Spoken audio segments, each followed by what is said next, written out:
కోట శ్రీనివాసరావు గారు ఇంక లేరు అంటే నమ్మలేకపోతున్నాం. ఎంతో అద్భుతమైన నటుడు కాదు ఆయన, మహానుభావుడు.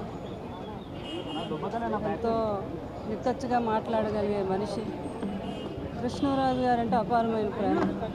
ఎన్నో సినిమాలు చేశారు కృష్ణరాజు గారితో. లాస్ట్లో మా నాన్న పెళ్ళి కూడా ఎంతో అద్భుతంగా నటించి ఆయన ఎంతో పేరు తెచ్చుకున్నారు. చాలా అనుబంధం. ఎన్నోసార్లు మా ఇంటికి రావటం కూడా జరిగింది ఆయన.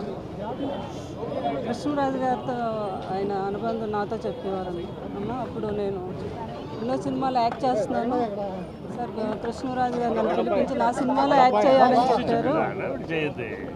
ఆ యాక్ట్ చేస్తూ ఏమి కోట నీకు ఎంత ఇమ్మంటావు ఈ సినిమాకి అంటే, నాకు తెలియదు సార్, నేను ఎవరు ప్రొడ్యూసర్లు ఎంత ఇస్తే అంతే తీసుకుంటున్నాను అంటే, అప్పుడు కృష్ణరాజు గారు అన్నారు, అలా కుదరదు, పెన్ను కాగితం ఇచ్చి ఈ రోజు నుంచి నీకు ఎంత రెమ్యునరేషన్ కావాలో ఇంత రాసుకో, అక్కడి నుంచి అదే కంటిన్యూ అవ్వాలి ఇండస్ట్రీ అంతా అని కృష్ణరాజు గారు ఆ రోజు చెప్పారమ్మా. ఆ రోజు నుంచి నేను అలా కంటిన్యూ అయిపోయిన. అంత మంచి గొప్ప వ్యక్తి ఆయన, అంత సపోర్ట్ ఇచ్చారు నాకు అని చెప్పడం జరిగింది.